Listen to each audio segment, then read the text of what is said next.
Hey everybody, this is Matt. And I'm Alex. And if you're watching this video, you've basically gotten a message that talks about unnatural links to your site. And so we wanted to give you a little bit of guidance about what the message means, how to correct the problem, and to learn a little bit more about it, to give you more context. So if you've gotten this message, it basically means that we have seen enough low quality or spammy links to your site that it's affected our opinion of your entire site. So it is something that's worth taking action on and trying to address. We don't like to take action on sites, we prefer not to, but we have to protect users. Users come first and search quality comes first. And so as a result, when we see a site that might have high quality content, but is doing something like link spam or something like that, we do take action on that.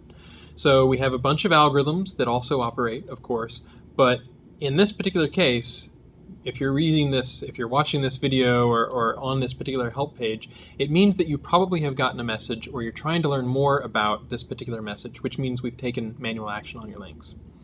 Okay, so how do you fix this? Well, step into Google's shoes for just a minute and think about what Google's goals are. We want to protect the user experience. And so we've basically got two things that we look for in a reconsideration request. First, we want to know that the issue has been corrected. We want to know that the link spam has been taken down or made sure that it doesn't pass PageRank. And second, we want some assurance or some idea that it's not going to come up again, that it's not going to be an issue in the future. So to start out with, how do you fix the issue? Alex, do you want to go through a little bit how you would sort of tackle this? Yeah, sure. So as a webmaster, your primary goal here is to just reach out to sites that you've either explicitly purchased links from or maybe any services that you've used to automatically generate backlinks to your site. When you reach out to these webmasters or these websites, there are a couple things you can tell them to do. You can either have them remove those links. You can have them use a rel equals no follow attribute to ensure that they no longer pass PageRank. Or you can also have them redirect your links through a URL on their site that's blocked by the robots.txt file. And this also ensures that PageRank is no longer passed, and Google will no longer consider it when generating their search algorithms. Mm-hmm. Now, this is a message that you get for just general link spam. So it can be paid links, right? In theory, it could be leaving spammy blog comments. It could be, directories where you're paying for it, link exchanges where you've gone really excessive, article marketing where you've gone too far, you've got way too many keyword-rich anchor text links, all that sort of stuff, right? Basically, if you're getting this message, then we think you've got a lot of spammy or low-quality links that either you did or someone on your behalf basically gathered for you, right? Okay, so basically you want to clean that up as much as possible. So it can be frustrating to try to take links down off the web. I know that can be an effort. At the same time, we want to put people on a level playing field, and so we want sites that rank to rank based on their merit, not based on link spam or something like that. So if you've gotten this message, the first and foremost thing I would do is try to clean up those links as much as possible. You might be able to get, whoever was building the links, if it was an SEO or an agency to help you, you might have to do it yourself. In theory, you could hire someone else to help you try to get those links down.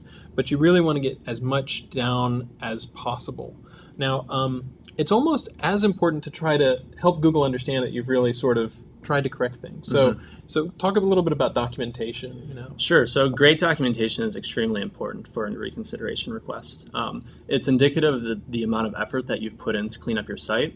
And because the purpose of a reconsideration request is to enable or reinstate trust with your site with Google, the more documentation you provide us, it's the easier for us to reconsider and see the progress that you've made on your site. Yeah, absolutely. So the mental model we want you to have is this.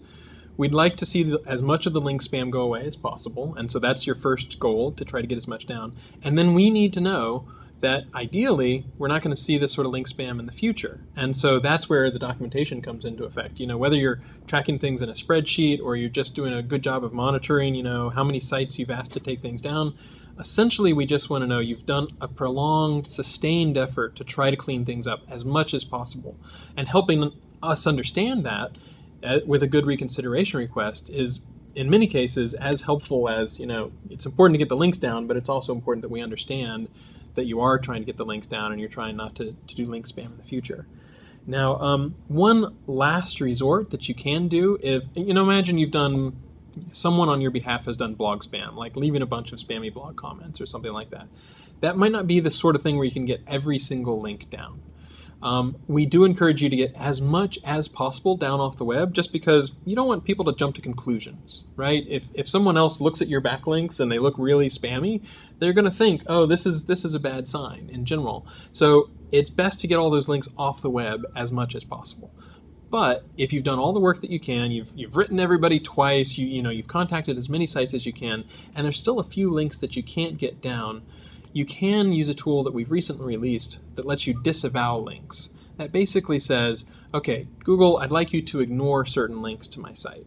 So again, we want you to do the effort to remove as much as possible off the web itself, but there is another tool that you can use to sort of say, okay, we would also like you to disavow or ignore these particular links.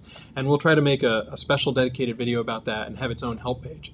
But I don't want to get into all of that right now. I basically just want to communicate, try to make sure that you get as many of the links down as possible, and then have good documentation to let us know that yes, okay, we've turned a corner, we're not going to be doing this sort of thing in the future. Anything else we should mention, or have we covered the higher bits? I think we covered most of it. Again, the purpose of a reconsideration request, especially with links pointing to your site, is to reinstate trust. And the more documentation you provide and the more effort that you put in to clean up your backlinks, that'll help us a lot in that process. Okay, so if you're watching this video, you probably started very frustrated, perhaps angry, but I hope this gives you at least a little bit of context about what we're looking for, so that in an ideal world you can move forward and figure out the best way to sort of solve the situation and be in good shape going forward. So I hope that helps.